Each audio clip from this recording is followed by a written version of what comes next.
Laura. A ver, bien. Entonces, si no quieren que aparezcan sus caras, apagar la cámara, ¿no? Y grabamos la primera parte donde damos un poquito el feedback sobre el proceso de la convocatoria que acabamos de tener. Y después hay como tiempo para preguntas también. Entonces, bueno, bienvenidas a todos y todas. Mi nombre es Bere Briesemann de Guevara, soy profesora de Política Internacional de la Universidad de Aberystwyth. Ahora también ya digo Aberystwyth. Y estoy acá como investigadora principal del proyecto Creando Espacio Más Seguro. Y conmigo hoy día están Laura Jiménez, que es asistente de investigación del proyecto en la Universidad de Antioquia, y también la profesora Beatriz Arias, que es una de las co-investigadoras del proyecto. Bueno, voy a compartir pantalla. Laura, si me puedes decir si lo puedes ver, eso sería chévere. ¿Sí? Ahí se ve. Súper, gracias. Entonces, lo que queremos hacer es como dar unos consejos para redactar una solicitud de beca de investigación exitosa. Y, o sea, lo que vamos a contar se basa en la convocatoria de financiación de proyectos que acabamos de tener en la red Creando Espacio Más Seguro. Ustedes sabrán de esta convocatoria, me imagino. Es que en total, para esa convocatoria de nuestra red de investigación recibimos unos 59 solicitudes, y de ellas 50 cumplían con los criterios básicos de elegibilidad. Y voy a hablar un poquito sobre eso en un minuto. Recibimos más solicitudes o más propuestas para las llamadas becas grandes, o sea, hubo dos tipos de becas, ¿no? Las becas grandes hasta 100,000 libras y las becas pequeñas hasta 30,000 libras, y recibimos 29 solicitudes para nuestro esquema de becas grandes, y de esos vamos a financiar 6 proyectos, o sea, es una tasa de éxito de aproximadamente el 21%. Y para las becas pequeñas recibimos 21 solicitudes y pudimos financiar unos 7 proyectos, que es una tasa de éxito de casi 33%. Ahora, si no han recibido las becas, van a decir que realmente eso no es muy bueno, claro, pero realmente comparado con otros procesos de convocatoria, estas son tasas realmente muy altas. O sea, era una buena chance de obtener una beca, pero también la calidad de esos 59 o de esos 50 solicitudes que se fueron al proceso de evaluación, la calidad era muy alta, o sea, mucha competencia entre los proyectos. Entonces hubo un montón de proyectos muy buenos, pero tuvimos solamente cierta cantidad de dinero para financiar. Los proyectos que vamos a financiar se enfocarán en los países centrales de la red Creando Espacio Más Seguro, que son Colombia, Sudán del Sur, Myanmar y las Filipinas. También porque para las becas grandes uno de los criterios era que se enfoquen un 50% por lo menos en uno de esos 4 países, ¿no? Por eso están al centro de esos 13 proyectos, pero también apoyaremos a proyectos en Camerún, en Palestina y en Nigeria. En total, creo que la mayoría de todos los proyectos de las becas grandes y pequeñas eran desde Colombia o sobre Colombia, o tenían un componente de Colombia. O sea, Colombia es el país más investigado dentro de esa convocatoria.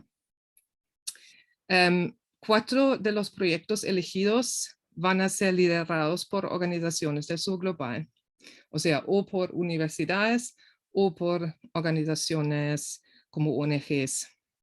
Y 9 proyectos van a estar liderados por universidades del Reino Unido, pero todos, o sea, hasta estos, tienen un componente grande de co-investigadores o socios del sur global, o sea, de los países donde van a trabajar.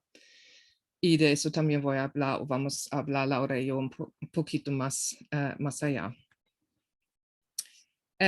Entonces, ¿cuál fue el proceso de evaluación. Bueno, cada propuesta que recibimos fue leída por 2 o 3 evaluadores, 2 para las becas pequeñas y 3 para las becas grandes. Y después nos encontramos en el panel de evaluación, uno para cada proceso, y los evaluadores discutieron sus puntajes y después clasificaron las propuestas por su calidad. Así que tuvimos como una lista de los mejores en términos de calidad hasta los peores. Y eran como una clasificación de 1, o sea que no se puede financiar porque no es suficientemente bueno, hasta 6, que es excelente, ¿no? Y ahí, de ahí se movía, pero un montón de proyectos eran realmente entre 4, 5 y 6, o sea, muy buenos. Hubo en total unos 22 expertos involucrados en este proceso de evaluación, así que estoy bien segura que realmente miraron bien la calidad y que la decisión que tomaron en cómo clasificar es una buena decisión.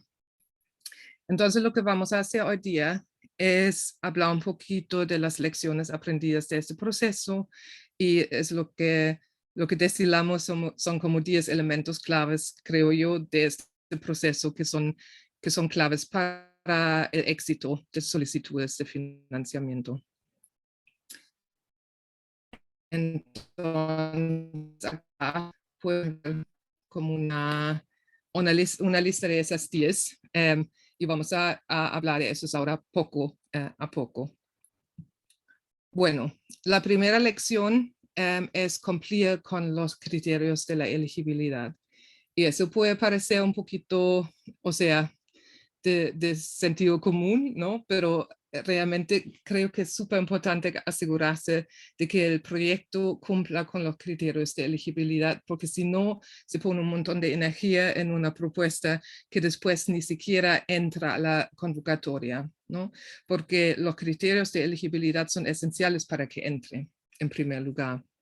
Entonces, hay 2 tipos de los criterios de elegibilidad que son importantes aquí. Los primeros son los criterios técnicos, que son como qué organizaciones pueden aplicar, qué tipos de personas se pueden incluir o en qué como papeles o roles pueden estar en el proyecto, qué costos son elegibles y qué costos no se pueden poner y todo eso.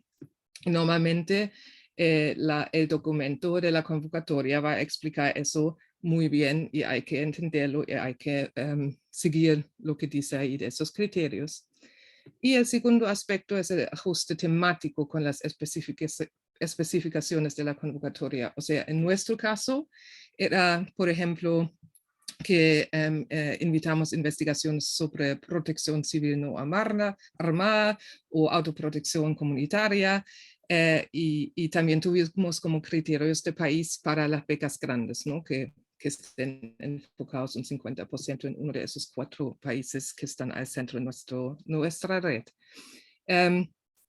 O sea, después de nuestra fecha límite de presentación, lo que hicimos es que le dimos a varios proyectos la oportunidad de corregir problemas relacionados con la elegibilidad y normalmente eso se relacionaba a los criterios técnicos. Por ejemplo, pedimos una carta de apoyo de las organizaciones de la investigadora principal, de los co-investigadores, y a veces eso faltaba. Entonces le dimos unos días de plazo a los proyectos para que lo manden, ¿no? Para que cumplan con los criterios técnicos.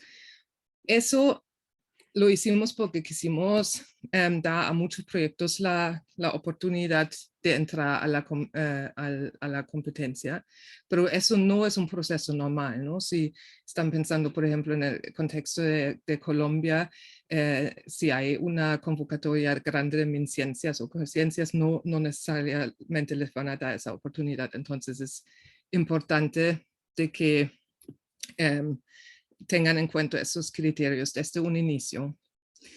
Al final decidimos no enviar a 9 proyectos de esos 59 que recibimos a evaluación, pues no cumplían con los criterios y eso era principalmente por el ajuste temático. O sea, esos eran proyectos que no eran sobre la protección civil no armada o no explicaban bien cómo se relacionaban a eso, ¿no? Y eso es un 15% que ni siquiera mandamos a los evaluadores y eso creo que es como una energía gastada que no es necesario si uno lee bien las convocatorias. Bueno, la segunda lección se relaciona a la comprensión clara de los objetivos de la convocatoria. Y creo que la lección que podemos sacar es que una buena propuesta explica cómo se ajusta a los objetivos de la convocatoria. O sea, todas las convocatorias tienen objetivos definidos, a veces son más específicos, como en nuestro caso, y a veces son un poco más generales, pero normalmente todos lo tienen, ¿no? Y creo que entender los que tienen el dinero, lo que quieren ver, lo que quieren financiar es importante para escribir una propuesta buena. Entonces, en el caso de nuestra convocatoria, los objetivos específicos son los objetivos de nuestra red, ¿no? Porque tenemos esa red de investigación que es como el marco en el cual tenemos esos pequeños proyectos. Y el marco es apoyar a proyectos de investigación en todo el mundo que mejoren nuestra comprensión de la protección civil no armada y la autoprotección comunitaria. O sea, eso es el objetivo más importante para nuestra red. Entonces, eso es importante tenerlo en cuenta. Entonces, algunos proyectos simplemente no cumplían con los objetivos de nada y por eso no se presentaron a la convocatoria o la competencia a los evaluadores. Eso es lo que acabo de decir con relación a los criterios de elegibilidad. Pero también hubo algunos proyectos que no demostraron bien cómo cumplían los objetivos de la convocatoria o que trataron de acomodar los criterios a los proyectos que ya tenían en mente, ¿no? O sea, cambiar un poquito los criterios para que encaje. Y en esos dos casos, los evaluadores dieron una puntuación más baja porque no se podía ver bien cómo se relacionaban los proyectos y los objetivos. La tercera lección se relaciona a vincular la solicitud con la literatura relevante. Y eso puede ser una literatura académica o puede ser algo un poco más estilo reportes de organizaciones no ONGs, por ejemplo, pero una buena propuesta vincula el proyecto a la literatura relevante o muestra cómo va a dar un aporte al conocimiento que ya hay, ¿no? O sea, cómo vamos a aprender algo nuevo que todavía no sabemos, porque si no hay nada nuevo que aprender del proyecto, entonces, ¿para qué hacerlo, no? Entonces, era muy importante explicar cómo el proyecto ampliaría el conocimiento que se tiene sobre la protección civil no armada o la autoprotección comunitaria, porque eso fue uno de los criterios específicos de la convocatoria, pero creo que también en términos más generales y como el punto de vista como una persona que se ha presentado a convocatorias y que ha sido como evaluadora de esos procesos, siempre es una de las expectativas frente a las propuestas de investigación. Hay que explicar lo que vamos a aprender, lo que no sabemos todavía. Entonces, si vemos las propuestas exitosas, las más exitosas normalmente se refieren explícitamente a la protección civil no armada o la literatura de autoprotección y explican cómo los hallazgos de esos proyectos van a mejorar nuestra convención. Y también hubo algunas propuestas exitosas que mostraron algún vínculo, pero no fueron lo suficientemente detallados o claras. Y lo que hicimos en esos casos, como tuvimos como ese poder como panel de evaluación, es que pusimos unas condiciones a esos proyectos. O sea, si quieren tener ese dinero, lo pueden tener, pero hay unas condiciones. Una condición era una revisión, o sea, que hicieran una revisión de la literatura y ubicaran su proyecto en relación con el conocimiento que ya existe y después, o sea, cuando hayan hecho eso, pueden obtener los fondos. La cuarta lección del proceso, y creo que para mí eso era lo más importante, lo que yo vi que hicieron los evaluadores era enfocarse realmente en el diseño de la investigación y que sea claro y detallado. Y eso es por dos causas o por dos razones. Uno, quieren comprender en qué realmente consistirá la investigación. O sea, no solamente, o sea, en términos generales, sino qué van a hacer los equipos de proyecto realmente dentro de esos 12 o 14 o 16 meses del proyecto. Cómo se va a implementar la investigación. Y eso es importante entender también para juzgar otras preguntas que hicimos a esos asesores acerca de la viabilidad de la investigación en términos de los plazos, ¿no? El plan de trabajo, qué cosa pasa cuándo, las responsabilidades del equipo, de sus miembros diferentes y también el presupuesto. O sea, si se entiende bien cuál exacto es el diseño, también se puede juzgar si el presupuesto es adecuado o no es adecuado. Entonces, ¿cuáles eran los problemas con el diseño de la investigación? Bueno, los proyectos que obtuvieron una puntuación baja, normalmente le faltaba como esa explicación detallada del diseño, ¿no? Por ejemplo, los evaluadores no se sentían seguros de que el proyecto pudiera entregarse, ya que carecían de información para emitir ese juicio, o en el caso particular de los métodos, como la investigación acción participativa, donde se puede decir, bueno, no podemos decir exactamente cuáles serán los métodos porque se desarrollarán con los participantes. También quisieran por lo menos ver algo de ideas o expectaciones de qué van a ser los métodos o una descripción del proceso de cómo llegar con los participantes a esos métodos, ¿no? O sea, dar detalles. No era suficiente decir, ya, si nos dan el dinero, lo vamos a hacer de alguna forma. Ya vamos a ver, ¿no? Ya lo vamos a ver dentro del proyecto. Y creo que es importante saber que también, o sea, hasta cuando los evaluadores pensaron que el equipo de investigación era excelente, que tenía experiencia y todo eso, no era suficiente para compensar por la falta de detalles en el diseño de la investigación. O sea, uno podría pensar que, no sé, la profesora Beatriz es una investigadora excelente, ha hecho este tipo de trabajo antes, entonces confío en ella de que lo va a hacer, aunque no me da el detalle. Eso no era suficiente para los asesores, para dar una opinión positiva, ¿no? O sea, más detallado y más concreto, lo mejor. Diciendo eso, también hubo algunos proyectos que obtuvieron una puntuación baja porque querían hacer demasiado en poco tiempo, ¿no? Se van a acordar que los proyectos tenían un máximo de 16 meses por el fin que tiene nuestra red.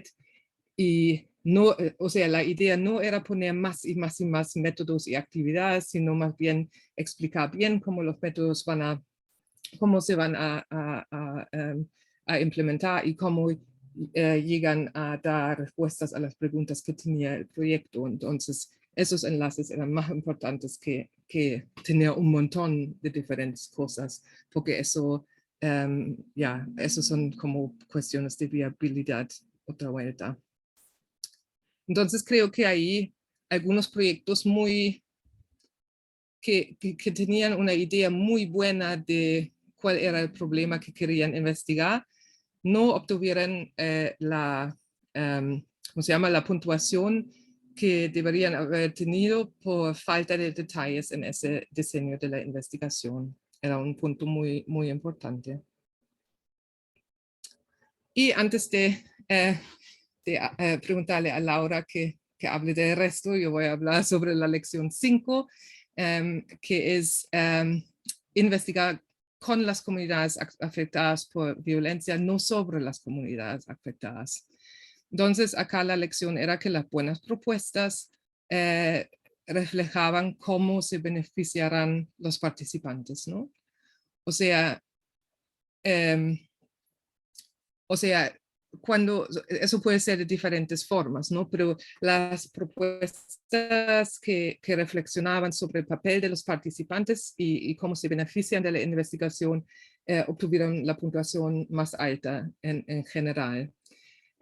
Y eso es porque los evaluadores fueron críticos cuando los proyectos no dieron alguna, digamos, retribución a los participantes o los tomaron únicamente como informantes para extraer los datos, ¿no? Y eso es pensando un poquito en la decolonización de la investigación y todo eso, ¿no? Para que las comunidades no solamente sean lugares o sujetos donde extraer datos, sino más bien que algo de la investigación regresa y beneficia a los con los cuales trabajamos. Entonces, las propuestas se vieron más favorables cuando el diseño de la investigación ya incluyó el trabajo con los participantes, por ejemplo, en encontrar los métodos o en cómo, en qué tipo de organizaciones asociadas participaban en el proyecto y todo eso, o que los diseños tenían claro cómo el proyecto beneficiaría a los participantes por sus medidas de divulgación de hallazgos y el plan de diseminación del proyecto. Entonces, hubo algunos pocos o algunas pocas propuestas de ese tipo más extractivo donde no había una indicación clara de cómo iban a involucrar a los participantes para que se beneficien. Y algunos de esos fueron proyectos escritos o dirigidos por organizaciones del Reino Unido, pero también hubo lo mismo dentro de los países del sur global. O sea, no solamente era un problema del norte explotando al sur, sino que también dentro de un país como Colombia puede pasar que investigadores no piensan bien en cómo se van a beneficiar las comunidades mismas. Entonces, aunque eso no creo que fue como un criterio explícito en nuestra convocatoria, pero más bien los evaluadores pensaron que eso era muy importante en general para todo tipo de investigación y por eso, sí, por eso lo tuvieron en cuenta. Bueno, Laura, tú sigues. Listo. Bueno, la sexta lección que quedó del proceso es que es necesario elaborar un buen plan de difusión de la investigación para las comunidades que se benefician del mismo. Digamos que para los evaluadores fue muy importante entender y dejar ver, pues que las propuestas dejaran ver quiénes se iban a beneficiar y de qué manera, y además cómo ese plan de difusión se iba a llevar a cabo, porque justamente muy conectado con lo que decía Berit en la lección pasada, puede que se haya identificado a la comunidad que se iba a beneficiar, pero si no existía un buen plan de difusión de los resultados, pues no se iba a hacer un buen trabajo. Algunos de los problemas que se encontraron y que por los cuales las investigaciones recibieron puntajes bajos fue que, por ejemplo, dentro del plan de difusión del proyecto no había detalle, tampoco había detalles sobre quiénes iban a ser los beneficiarios de ese proyecto, porque los beneficiarios no son únicamente las comunidades que están involucradas en el proceso, sino que también pueden ser, por ejemplo, los académicos, los formuladores de políticas públicas, otras ONG, otras comunidades afectadas por la violencia, y no se identificaron también esos otros grupos. Y además hubo casos en los que se prometió demasiado y el proyecto, o bueno, el plan de difusión de los proyectos no parecían muy realistas cuando se prometían tantas cosas. La siguiente, por fin. Bueno, la lección 7 es que es muy importante tener un equipo fuerte que tenga roles definidos. y que además ese equipo que se conforme y los roles que se le asigne a cada uno se ajusten tanto al diseño de la investigación como al presupuesto. Se puede tener un equipo muy bueno, pero si no se sabe qué va a hacer cada persona, no se hace nada tampoco. Y si se sobrepasan, por ejemplo, los límites que tiene el mismo presupuesto, pues también es difícil que los evaluadores tuvieran en cuenta eso. Para los evaluadores, por ejemplo, era muy importante que los roles del equipo estuvieran muy bien detallados y que cada persona tuviera muy claro cuál era la tarea que debía cumplir. Y además se tuvieran en cuenta que dentro de los equipos de investigación, el trabajo que se iba a hacer con el proyecto fuera importante para el desarrollo profesional de las personas que hacían parte del equipo. Por ejemplo, cómo podía beneficiar eso a una persona que estaba empezando su carrera o que tampoco tenía mucha experiencia. Y algunos de los problemas que se encontraron dentro de los proyectos que tuvieron puntuaciones bajas es que no se definían muy bien los roles. También existían discrepancias entre las tareas de investigación y los roles que debían cumplir. Y además habían muchas discrepancias entre los roles, las tareas y los presupuestos o compromisos de tiempo. Por ejemplo, para un trabajo o una investigación que necesitara muchas horas, no se asignaron las suficientes horas a los equipos de trabajo y bueno, asuntos de este tipo. Lo otro que era importante, que esto, digamos, apunta principalmente a las alianzas, a los grupos de trabajo que eran más grandes y que estaban dentro de las becas más grandes, aunque pues también ocurrían las pequeñas, pero era más claro en las grandes, es que era muy importante que existieran alianzas equitativas, especialmente si se trataba de trabajos que incluían países de renta alta y países de renta baja y media.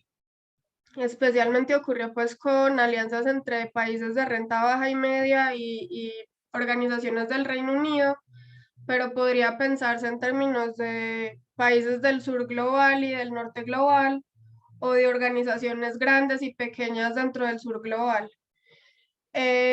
Si bien este criterio de que las alianzas fueran equitativas no estaba explícita dentro de la convocatoria, sí se tuvo en cuenta, pues porque se presentaron muchos proyectos y era una de las, pues como la idea, como lo decía ahorita Berit, era también un poco descolonizar el conocimiento. Era importante que, por ejemplo, no todos los fondos se fueran para la misma organización líder, sino que hubiera un reparto más o menos equitativo del dinero. Y algunas de las alianzas se consideraron importantes, pues porque tampoco tenía mucho sentido que el trabajo lo hicieran, por ejemplo, solo universidades del norte global, sin tener en cuenta, por ejemplo, organizaciones civiles del sur global. Y algunos de los indicadores, por ejemplo, que se tomaron para ver si existían alianzas equitativas, era cómo se distribuyeron los roles entre los socios de los países de renta baja y media y las universidades del Reino Unido o del norte global, o las organizaciones del norte global, los porcentajes de presupuesto que habían para cada organización y de qué forma se habían organizado los planes de difusión y de desarrollo de la carrera de las personas que hacían parte del equipo. La novena lección estaba relacionada con el tema del presupuesto. Hacer un presupuesto es difícil y hacer un buen presupuesto es mucho más difícil. Por eso era importante que el presupuesto fuera detallado, justificado y balanceado. ¿Qué se puso atención a la hora de evaluar, por ejemplo, los presupuestos de los proyectos? Uno, la realidad, la relación entre la calidad y precio. Si todos los gastos estaban justificados, si los beneficios potenciales del proyecto realmente justificaban el costo, por ejemplo, si eran necesarios todos los viajes que se proponían, si, por ejemplo, se quería hacer un viaje entre países si sí era necesario que lo hiciera, por decir, un investigador del norte global en vez de hacerlo uno del sur global dentro del mismo país en el que vivía. También se tuvo en cuenta la viabilidad del proyecto. Por ejemplo, una de las preguntas más destacadas fue si era suficiente el personal y los recursos que se estaban disponiendo dentro del proyecto, si había una correspondencia entre roles y tareas y la asignación de tiempo del personal. Por ejemplo, no es lo mismo que un investigador principal le dedique, no sé, 20 horas o 10 horas semanales al proyecto, a que un asistente de investigación le dedique más o menos horas. Bueno, pues depende mucho de los roles y del lugar que ocupaba cada persona del equipo.